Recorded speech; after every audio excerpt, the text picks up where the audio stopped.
যে একজন কামার বাজারে যে লোহা পিটিয়ে সোজা করে, দা খন্তা কোড়াল বানায়, ওই লোকটা জান্নাতি, তাকে ঘোষণা দাও। মুসা নবী বলে, আল্লাহ, একজন কামার কি এমন কাজ করে যে সে জান্নাতি? তিনি বাজারে গেলেন, বাজারে সারা দিন লক্ষ্য করে দেখলেন লোকটা কি করে। নামাজের সময় হয়ে গেছে, আমাদের যেমন আযান দিলে নামাজ পড়তে যায়, ওই জামানায় হয়তো নামাজের একটা সিস্টেম ছিল। কেউ ধোয়া উড়ালেই মনে করতো যে নামাজের এলাকায় সময় হয়ে গেছে, অথবা কেউ কাঠি দিয়ে বাড়ি দিলে মনে করতো নামাজের সময় হয়ে গেছে, কেউ ঘন্টা বাজালে মনে করতো নামাজের সময় হয়ে গেছে। হযরত মুসা লক্ষ্য করে দেখলেন লোকটা লোহা পিটাচ্ছে মগুর দিয়ে, এভাবে মগর মারে আর লোহা পিটায়। হঠাৎ করে মগরটা মাথার উপরে, নামাজের সময় হয়ে গেছে, মগরটা লোহার উপরে পিটিয়ে তারপরে তিনি নামাজে দাঁড়াতে পারতেন। মাথার উপর থেকে পেছনে ফেলে দিলেন, নামাজে দাঁড়িয়ে গেলেন। মুসা নবী ডাক দিয়ে বলে, রব্বুল আলামিন, এই লোকটা তো লোহার উপরে মগরটা পিটিয়ে নামাজে দাঁড়াতে পারতো, নামাজের সময় হওয়ার সঙ্গে সঙ্গে তোমার বিধানটা যে লোকটা এত বেশি গুরুত্ব দিতে পারে যে পেছন দিয়ে ফেলে দিয়ে তোমাকে সেজদার জন্য দাঁড়িয়ে গেছে। কোন মানুষের যদি সামর্থ্য থাকে কোরবানি করার, কিন্তু সে কোরবানি দেয় না, আমার নবীর আদেশ হচ্ছে সে যেন ঈদগায় না আসে। এখানে যারা বহু মানুষ আছেন মনে করেন না কোরবানি দিলে তো অনেক ক্ষতি হয়ে যাচ্ছে। কে বলেছে আপনাকে? এই পৃথিবীতে নেকি কামাই করার একটা জায়গা, একটা মৌসুম এটা এসেছে। সারা বছর যদি আপনি পশু জবাই করেন, পশমে পশমে নেকি পাবেন, কোনো হাদিস নেই। কিন্তু এই 3 দিনে 10, 11, 12 জিলহজ, এই 3 দিনে যদি কেউ কোরবানির পশু জবাই করে, প্রতিটি পশমে পশমে একটা একটা করে নেকি আল্লাহ দান করবে। কোরবানি আর যাকাতের মাসলা হচ্ছে, যাকাত ফরজ হয় 1 বছর মালটা আপনার কাছে থাকা লাগবে। বাংলাদেশে এখন ৭৫,০০০ টাকার উপরে। আর কোরবানির নিয়ম হচ্ছে একটা ছাগল কেনার টাকা যদি ওই 3 দিনের ভেতরে আপনার কাছে থাকে, খুব বেশি হলো 15,০০০, তাহলে এই 3 দিনে মাস্ট বি আপনাকে কোরবানি দেওয়া লাগবে। কোরবানির মাংস ভাগ করা নিয়ে এলাকায় ঝামেলা আছে কিনা আমি জানি না। ফাকুলু মিনহা ওয়া আতিমুল বাইসাল ফাকির, কোরআনে কারীমে সেজদা এই শব্দটা এত বেশিবার ব্যবহার হয়েছে। আমরা সেজদা সম্পর্কে যে ব্যাখ্যাগুলো পড়েছি, আল্লাহ রাব্বুল আলামিন এত দামি এই জিনিসটা আল্লাহর কাছে, নবীজিকে আল্লাহ বলতে বলেন, হে নবী, আপনার উম্মতদেরকে বলেন, যদি একটা সেজদা কোন বান্দা বান্দির আমি আল্লাহর কাছে কবুল হয়ে যায়, ওকে আমি আল্লাহ ঘোষণা দিলাম যে আমার বানানো বাগান জান্নাত দিয়ে দেব। বাংলার মানুষের আমি আহ্বান জানাচ্ছি, আমি নিজে সহ, আজকে থেকে যতদিন বেঁচে থাকবেন একটা কথা একেবারে বদ্ধমূল হয়ে নিয়ে যান, জীবনে কোনদিন ফরজ সেজদা আজকে থেকে ছেড়ে দেবেন না। কথা বলছে, এত দামি জিনিস এই সেজদাটা। আল্লাহ আমাদের চেহারার দিকে তাকালেই যে মনে হয় আল্লাহ আমাদের সেজদা দেওয়ার জন্যই বানিয়েছে। হাত দিয়ে, কপাল দিয়ে, নাক দিয়ে, হাঁটু দিয়ে, এভাবে দুনিয়ার কোন সৃষ্টি আর সেজদা দিতে পারে? কত মানুষ এখানেও আছে শুধু ঈদের নামাজে সেজদা দেয়, তাছাড়া ওর জীবনে আর কোনো সেজদা নেই। শুধু জমার নামাজে সেজদা দেয়, আর কোনো সেজদা নেই। বাংলার মানুষ, পৃথিবীতে যার জীবনে যত বেশি সেজদা থাকবে, আর ওই সেজদাটা যদি সেজদার মতো হয়, কিয়ামতের দিন সে আল্লাহর নিকটবর্তী তত বেশি থাকবে। কোরআনে কারীম জানিয়েছে, ওয়াসজুদ ওয়াকতারিব, হে নবী আমার বান্দা বান্দীদেরকে বলেন, ওরা যদি আমার নিকটে আসতে চায় তারা যেন সেজদা দেয়। আপনি মন থেকে গভীর রজনীতে একটু লম্বা সেজদা দিয়ে দেখবেন, একটা আলাদা প্রশান্তি আল্লাহ আপনাকে দান করবে। আমি জেলখানায় বহু আলেমকে দেখতাম, বহু মানুষকে দেখেছি। এই যে বাবর মিয়া, লুৎফুজ্জামান বাবর আমার পাশে ছিল, আমি দেখেছি এই লোকটা সেজদায় পড়ে আছে।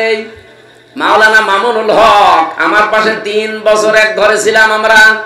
আমি বহুদিন দেখেছি রাত 2টা 2:30টায় তাহাজ্জুদ পড়তে উঠে উনি সেজদায় পড়ে আছে। 1-2 মিনিট 5 মিনিট না, 1 আধা ঘন্টা 1.5 ঘন্টা চলে যাচ্ছে। কারণ হয়তো পড়তো অনেক বেশি, এক এক রাকাতে প্রায় হাফ পারা, এক পারা, 1.5 পারা করে পড়তো। 2 রাকাত 4 রাকাত নামাজে প্রায় হাফ রাত শেষ। সেজদায় যদি মজা না পাবেন, আমি ডাক্তার শফিকুর রহমান হাফিজাহুল্লাহ আমিরে জামাতকে দেখেছি, 4 দিন ছিলাম আমি। আল্লাহরে বান্দা সেজদায় পড়ে আছে রাত 12টার পরে তো আছে 5 মিনিট 10 মিনিট না, ঘন্টা। কি বলে উনি জানে আর আল্লাহ জানে। আমি কয়েকদিন একটু হালকা দিয়ে দেখেছিলাম যে সেজদা মানুষ তো এতক্ষণ পড়ে থাকে, দেখি হ্যাঁ আধা ঘন্টা 45 মিনিটের সেজদায় আমার ভেতরে আল্লাহ মজা শান্তি দিয়ে দিয়েছে। আপনারা সেজদা ছাড়বেন না যদি আনন্দ শান্তি। এই পৃথিবীতে সবচেয়ে মানুষ আনন্দের জায়গা মনে করে বাসর রাত, স্বামী স্ত্রীর ব্যবহার, যত রকমের শান্তি আছে সবচেয়ে বেশি শান্তি পাওয়া যাবে আল্লাহকে সেজদা দিয়ে। এটা আমাদের মন পরিষ্কার না, এই জন্য আমরা পাই না।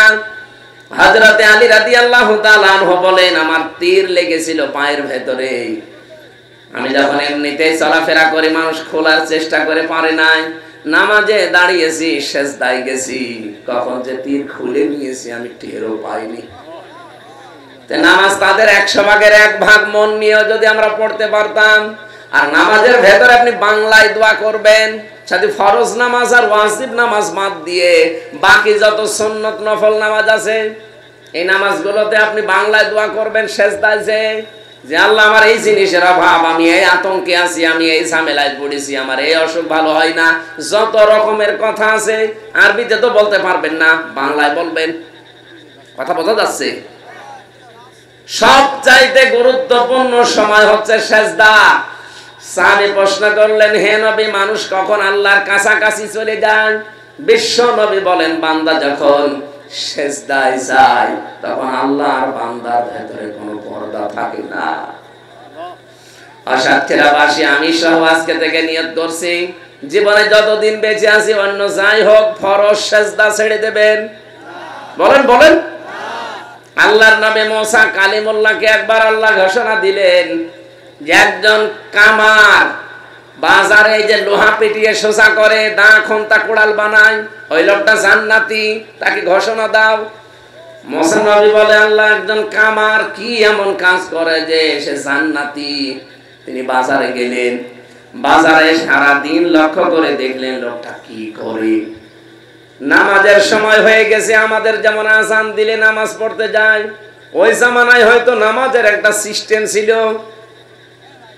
কেউ ধোয়া উড়ালেই মনে করতো যে নামাজের এলাকায় সময় হয়ে গেছে, অথবা কেউ কাঠি দিয়ে বাড়ি দিলে মনে করতো নামাজের সময় হয়ে গেছে, কেউ ঘন্টা বাজালে মনে করতো নামাজের সময় হয়ে গেছে। হযরতে মুসা লক্ষ্য করে দেখলেন লোকটা লোহা পিটাচ্ছে মুগুর দিয়ে, এভাবে মুগুর মারে আর লোহা পিটায়।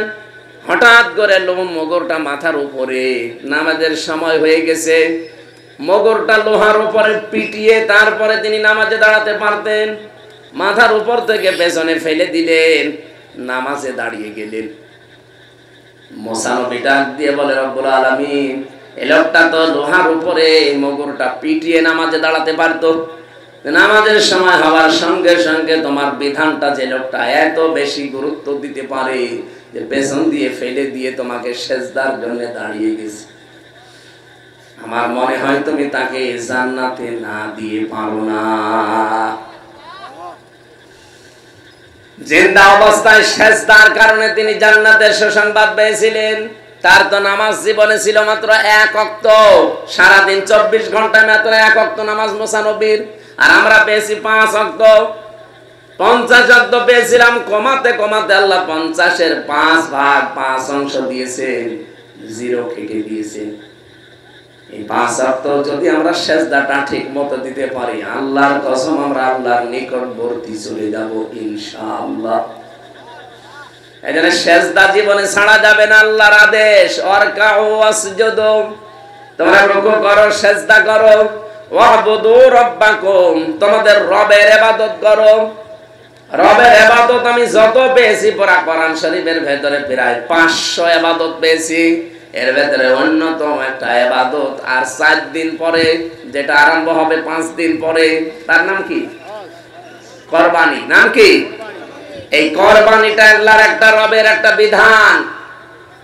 এই ইবাদতটা আমাদের জীবনে অনেকের আসতেছে। নবীজি বলেন মান কানা লাহু সাআতুন ওয়া লাম ইউদহা, কোন মানুষের যদি সামর্থ্য থাকে কোরবানি করার, কিন্তু সে কোরবানি দেয় না, আমার নবীর আদেশ হচ্ছে সে যেন ঈদগায় না আসে। এখানে যারা বহু মানুষ আছেন মনে করেন না কোরবানি দিলে তো অনেক ক্ষতি হয়ে যাচ্ছে, কে বলেছে আপনাকে? এই পৃথিবীতে নেকি কামাই করার একটা জায়গা, একটা মৌসুম এটা এসেছে। সারা বছর যদি আপনি পশু জবাই করেন পশমে পশমে নেকি পাবেন, কোনো হাদিস নেই। কিন্তু এই 3 দিনে 10, 11, 12 জিলহজ, এই 3 দিনে যদি কেউ কোরবানির পশু জবাই করে প্রতিটি পশমে পশমে একটা একটা করে নেকি আল্লাহ দান করবে। কোরবানি আর যাকাতের মাসলা হচ্ছে, যাকাত ফরজ হয় 1 বছর মালটা আপনার কাছে থাকা লাগবে। বাংলাদেশে এখন 75,000 টাকার উপরে। আর কোরবানির নিয়ম হচ্ছে একটা ছাগল কেনার টাকা যদি ওই 3 দিনের ভেতরে আপনার কাছে থাকে, খুব বেশি হলো 15,000, তাহলে এই 3 দিনে মাস্ট বি আপনাকে কোরবানি দেওয়া লাগবে। কোরবানির মাংস ভাগ করা নিয়ে এলাকায় ঝামেলা আছে কিনা আমি জানি না। ফাকুলু মিনহা ওয়া আতিমুল বাইসাল ফাকির, এটা সূরা হজের 28 নম্বর আয়াতে আছে। ফাকুলু মিনহা ওয়া আতিমুল কানিআ ওয়াল মু'তার, এই দুইটা আয়াত কোরআনে মাংস ভাগের ব্যাপারে আছে। আল্লাহ বলেন তোমরা কোরবানির মাংস নিজে খাও, আর যারা অভাবী কিন্তু চাইতে পারে না এরকম আত্মীয় স্বজনকে দাও। আর 3 নম্বরে যারা একেবারে অসহায় গরিব মানুষ ফকির তাদেরকে দাও। এখান থেকে মাসলা বের হয়, এই যে যারা এলাকায় হয়তো 50 জন কোরবানি দিয়েছে, সবার গোশত এক জায়গায় করে বিকাল বেলা 500 মানুষের ভেতরে ভাগ করে দেয়, এই এলাকায় আছে? না না, এটা ইসলাম না। আমি ইসলামের নিয়মটা বলছি। আপনার নিজের গোশত এটা যদি করতে পারেন 3 ভাগের 1 ভাগ আপনি দিয়ে আসেন। ওরা যদি ওই রকম অসহায় যারা মিসকিন এতিম ফকির তাদেরকে ভাগ ভাগ করে দিতে পারে জায়েজ আছে। কিন্তু আপনি সমাজ রক্ষার জন্য, নিজের গোষ্ঠী রক্ষার জন্য, নিজের ক্ষমতা ধরে রাখার জন্য এমন এমন মানুষের তালিকা নাম দিয়েছেন যার গোশতের অভাব নেই। আমি কি বেশি বলে ফেললাম? এরকম নিয়ম নেই। আপনার নিয়ম হচ্ছে আপনি কোরবানি করে নিজে 1 ভাগ রাখেন, আর 1 ভাগ আপনি এমন আত্মীয় স্বজন অসহায় চাইতে পারে না কিন্তু লজ্জায় চাইতে পারে না, অভাব আছে, এরকম মানুষকে আপনি দরকার একটু বেশি করে দেন, কোনো অসুবিধা নেই। আর ফকির ফাকরা যারা আছে এতিম মিসকিন অসহায় যারা ভিক্ষুক এদেরকে দেবেন। ওইটা অনেকেই করে তার নিজের সমাজ রক্ষার জন্য, নিজের গোষ্ঠী রক্ষার জন্য, আর নিজের মাতব্বরি ঠিক রাখার জন্য। এই এলাকায় কাদের কাদের এলাকায় আছেন হাত তোলেন তো। না, এই নিয়ম মানার দরকার নেই, যেহেতু ইসলাম না ও নিয়ম মানবেন না। হ্যাঁ, যদি দেখেন যে ঠিক মতো করছে, আসলে ফকিরকেই দেয়, এমন ফকিরকে দিয়েছে যে প্রতিদিন গোশত খায়। এই এলাকায় ভালো নিয়মই আছে। কোনটা? এখানে যারা দরিদ্র কোরবানি করতে পারে না তাদের মধ্যেই বিতরণটা হয়। হ্যাঁ, এইটা হলে তো ভালো। এইটা যদি করে থাকেন তাহলে অসুবিধা নেই। উনি যেটা বলছে যে না গরিব মানুষ দেখে দেখে নাম লিস্ট করে তাদেরকে দেওয়া হয়, তো মানুষ আপনারা মিথ্যা কথা বলেন কেন? না বুঝে কথা বলছে। যারা বলছে গড়ে দেওয়া হয়, হয় ওরা মিথ্যা কথা বলছে, না সভাপতি সাহেব। আমি এনার কথা বিশ্বাস করছি, যদি এই নিয়মে করে থাকেন আলহামদুলিল্লাহ, অসুবিধা নেই। এটা এই যে সমাজ রক্ষার জন্য, নিজের গোষ্ঠী রক্ষার জন্য, মাতব্বরি ঠিক রাখার জন্য ভজালে নাম দিয়ে দিলেন 200 জনের, ও 200 জন তো পাওয়ার হকদার না। আশা করছি আপনি মাসলা বুঝেছেন। কোরবানি যেহেতু 1 বছর পর পর এটা আমাদের কাছে আসে একটা মহান শিক্ষা নিয়ে, যেটা আমাদের জাতির পিতা ইব্রাহিম নবী আমাদেরকে দিয়েছিলেন। কি সেটা?